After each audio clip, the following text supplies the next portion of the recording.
Kia ora and welcome to Tarmac. I'm Dave. I'm Matthew, and today I've got a little poem to share. Roses are red, violets are blue. This Corolla may be red, but it makes my heart go stu-du-du-du-du. I do apologise for that. Anyway, yes, we have the new Corolla, which is obviously the world's most, well, arguably the world's most popular rental car, and now it's racetrack ready. Grr. Okay, now I want you to follow me on this.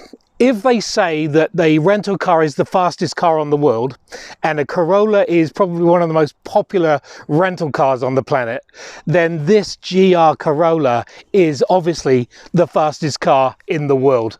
See? That's what we've got here. And the other thing, to make it so desirable, what New Zealand have done, because they've limited the numbers, have made it a ballot only. So you actually just can't go in and buy one. You have to put your name down and hopefully you'll be lucky enough to get one. Or you become a motoring journalist and get given one for a weekend or for a week. And that is what we've got. This car is magnificent. We'll get to the actual driving operations and stuff like that in very soon. But I have to say, if you're in the market for a rental car, get one of these. Anyway, looking around it, it's not your normal looking Corolla. It's wider, it's more fierce looking, it's angrier both under the bonnet and also on the road, and also in its looks. So even the bonnet with the power dome and these air scoops or air vents here to make you sure that you know that you're looking across the bonnet of something that's not really just going to get you slowly from A to B. You've got a nice, massive, aggressive grille around here, your GR badging. There's nothing to make it look like it's a commonplace Toyota Corolla. This is an angry, fun car. But anyway, some fog lights down the bottom, air scoops around the side here to make sure there's plenty of airflow, and I'll get to what's under here in a minute. Let's have a quick look around the side.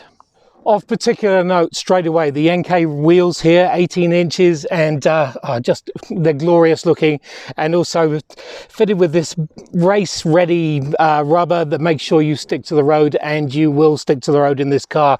Also some red brake calipers, air vents through here to your GR badging. I mean, the vehicle that we've got here is in emotional red, and honestly it does make me well up every time I want to take it for a drive because it's so emotionally good. The roof, carbon fiber, and what they've done is, rather than try and hide it, they've exposed it so everyone knows you've got a carbon fiber roof. You don't have to tell anyone, it's there in plain sight. You've got extended sills out here with GR4, and I'll get to the actual all-wheel drive system soon. Again, more of the wheels with the, again, and more red brake calipers back here, so very cool. And some privacy glass, because you never know what you want to get up to in there and you don't want people to see. Let's look around the rear. Now actually, if you squint a bit, if you look directly here, you could be mistaken to go, well, that's just a common Corolla. It's got the same roofline spoiler, same sort of boot area and all that sort of stuff. But then you go, boom, you've got a flared rear arch here. You've got a lower valance or a bigger, fatter bumper. You've got a diffuser and 1, 2, 3 exhaust pipes. How many exhaust pipes does it need? 3 apparently. And that is attached to what's going on up front. So let's look there. Actually, 3 exhaust pipes showcases the fact that it's a 3-cylinder. Look at that, 1, 2, 3, in case you forget. This is a 1.6 litre turboed engine that is just a monster and is mated to a 6-speed manual, yes, gearbox.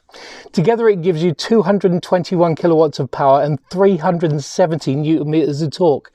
All from this tiny little thing here. Amazing. So much fun and just such a desirable engine. Anyway, talking of things that are really small, and anyway, Matthew's inside and he'll show you what's going on in there. I'm not sure what Dave's going on about small things, because the Corolla is a compact car, but this GR Corolla has some pretty significant additions to it. Now, I'll start off with the easiest one to see, and that's of course the seats. They are completely different. They are trimmed in sort of a synthetic leather with an Alcantara type material, but it's not Alcantara. It's their sort of rival brand, if you like. You've got GR stitching in the headrest there, and if you look at the dashboard on the other hand, you'll notice that that side there's not much GR to it, but jump over to the driver's corner and you'll see the steering is new, the starter button has got GR on it, and there's a couple of buttons down the side there that allude to the fact that this isn't an ordinary Corolla. But the biggest change in this car in terms of comparing it to the regular Corolla is this center console here. Now if you take a look at that, obviously the elephant in the room is the fact that you have this, a 6-speed manual transmission. Now this is not an option, you have to have it. There is no automatic or no dual clutch version. This is it, and really this is the way to do justice to a car like this with a traditional manual transmission. You can have it in sort of a normal mode if you like, or press one of those buttons on the corner and engage IMT, or Intelligent Manual Transmission. That means it'll rev match and do all those sorts of things, as opposed to not doing those sorts of things. The other significant change in the middle here, if you're a Corolla owner, you will notice it is missing the little button you flick to engage the e-brake, and that's because it has this, a proper traditional handbrake. Look at that. It's been a while since I've seen one of those in a performance car. Always a plus point though.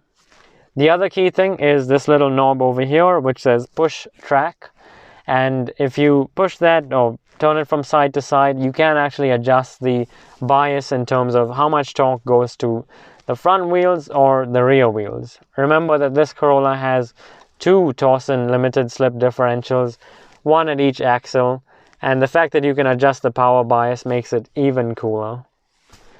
Speaking of cool, let's see if the infotainment screen has any GR party tricks for us. If you take a look at this screen here, you'll notice that there's not actually much difference in the layout or any of the options here compared to a regular hybrid Corolla. There's no sort of GR shortcut for track modes and whatever. It's just the standard infotainment screen that you do get. But there is one pretty major difference, which is the fuel efficiency, which is unlikely to be the same as your hybrid Corolla. And then depending on how you've been driving your GR Corolla, there'll be more of a departure, I guess, from the factory figure than you would expect. So the factory figure is 9.4 liters per 100 kilometers. We've been doing a little bit of enthusiastic driving, so we've got, as you can see there, 10.9 liters per 100 kilometers. Still though, you can still, the sky's the limit as far as your right foot in the fuel efficiency is concerned. Anyway, if I move over to the settings wheel down the bottom, there is another little party trick that this has, and if you go into vehicle customize there and custom drive mode, you can actually set up the aircon, the steering, powertrain to like an individual mode if you like. So you can have them in eco or in sport, or do your own thing there, which is pretty cool too. However, the really significant change happens in front of the driver, so let's take a look over there. Take a look at the screen in front of the driver. This is completely different to what you'd expect to see on a regular Corolla. You've got the center, of course, which has a rev counter there and your speed in the middle, and you can actually adjust the type of speedometer and rev counter that you do see. On the right hand side, you'll see how the power is going to the 4 wheels based on the differential and the axle power split. So you can see there each bar, and then when you're driving and pushing it around corners, you'll be able to see where the power is going. Below there is your fuel gauge. For some reason it's full, but we've got 300 k's of range. And then on the left side you have your temperature indicator, and then above that a fuel efficiency meter. Taking a step back, and you'll have a look at the buttons on the steering wheel. Your right hand side has your cruise control, and left hand side has your adjustments for volume and calls and all that stuff, as well as a few other things like the buttons to change what you see in front of the driver. So if I press that, you can have a boost gauge. That's far more handy to have rather than an efficiency meter. Press it again and you go back to the efficiency meter, and you can keep toggling between various different options on the screen in front of you too. That's quite cool. But the one thing I didn't point out to you is a little green sort of marker there which says GR4, and then you see a ratio below it. Now that ratio is actually the power split between the front axle and the rear axle. Now we're in 60-40 right now, which is 60 to the front, 40 to the back, but you can have it in, I think our favorite mode is the one where it's 30 to the front and 70 to the back. That's really where the fun happens. Now it's all well and good to look at this car and to sit in it and point out how cool it is, but Toyota really made this thing to be driven. So let's go and do that. So one of the good things about having a manual gearbox is it comes with a clutch, which means that you can drop it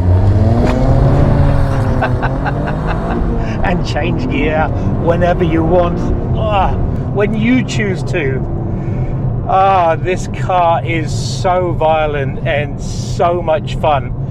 I haven't brought it up yet, but I've had this car on a racetrack and it just loves it. It's so enthusiastic when you're putting the foot down and just when you're changing gears up and down whenever you want to go anywhere, and just the steering is so solid and just the way it sticks to the road is so good.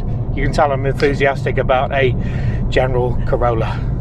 It's like funny, look at that smile he has. You know that everybody should have a smile like that when they're driving, because that's what this makes you feel. And I promise I'll stop doing turbo noises now, but the undeniable elephant in the room is that turbo noise. When you're giving it the beans and, you know, resting off the accelerator and all that stuff, it just whooshes and, you know, makes lots of noises, and you know, it's a very entertaining soundtrack. And not to forget those 3 cylinders too, and those 3 exhausts to go along with it. It comes in 3s. Good things come in 3s, or is it bad things come in 3s? I don't know, something along those lines. Now Matthew brought it up earlier about the fact that there are a few faults with this car, but it's totally forgiven because of how great it is. So if you are looking for something that's frugal on fuel, or not so or something that's a little bit more perfect when it comes to emissions, then this probably isn't your car. And also road noise and stuff like that. There's quite a lot of, I'm having to shout a little bit more than I am in the Rolls Royce that I drive. No, not really, but it's just so forgiven when you just drop it down gears, and it's such a torquey engine. It just drags whatever gear you're in, it just pulls or just continues to give. It's lovely. That last shift was actually pushing on 6,000 RPM, and it still felt like it had so much more to give. Like it was just getting started up there, and it's just such an amazing car. Yes, Dave and I said that, you know, this car does have its faults, but this GR Corolla is one of those cars in a very, very special category that appeals to your emotional side. You know, just like, I guess, the color, that it feels human. You know, there's stuff to like about it, stuff to not like, but you forgive it because it's, how do I say this? It's just so nice to drive and so entertaining, and, you know, just very hard to describe. I don't know if you're seeing that, but just smiles, I think. Just smile and wave, boy. Absolutely. You don't feel like you're in a Corolla, and I don't think that's a good or bad thing. You feel like you're in a racing car, and that is a good thing. The visibility around is actually pretty Corolla-ish, I guess. You can see everywhere, and then you get the difference in the dash. You get to see the revs go up when you want to change it into the revvy things. You get to see where how much torque is going to each wheel and things like that. So it does give you those, if you're a geeky person that wants to know where every bit of power goes, you get to see that. But realistically, just drop the clutch and just enjoy the ride. In many ways, I'm letting him enjoy the turbo noises there instead of me mimicking them. Nobody wants to hear that. But going back to what I was saying, in many ways this car reminds me of my Alfa Romeo 147 GTA. You know, 20 years ago that car came out with an untamed spirit, you know, an engine that could rev like crazy, and just an entertaining drive that put a smile on your face. Yes, it was a flawed car essentially, but it was just, there was nothing else like it around, and I think that's the way I would describe this GR Corolla. There are hot hatches, there are track focused hot hatches, you know, ones that can drive normally for commuting and all that stuff, and then there's this GR Corolla, and I think that's really, this is a car that's in a league of its own, performance wise, entertainment wise, and I mean just the theatrics of it all. It's something special. And the way it just hugs the road as well in corners. You will go searching for corners, you will go searching for areas where you can go up and down this beautiful box. It's so tight, it's so neat, and does, you know where every single gear is, and it's just such, like Matthew says, a fun drive. Oh.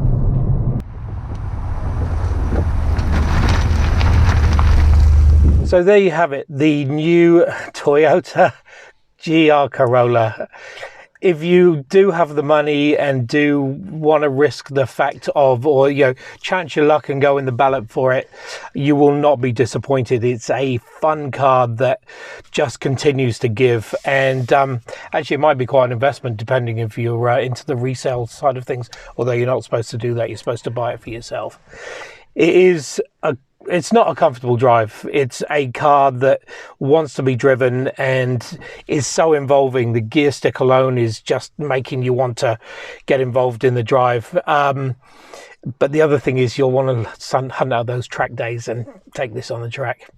Did I mention I'd done that? I described the GR Yaris as a car that was worthy of getting into depth too, but I think this GR Corolla is one that, because of that ballot system, I might ask myself, are you feeling lucky today? Well, are you, punk? Anyway, thanks for watching. Make sure you subscribe, and we'll go on, do it again. We'll see you on the next one, and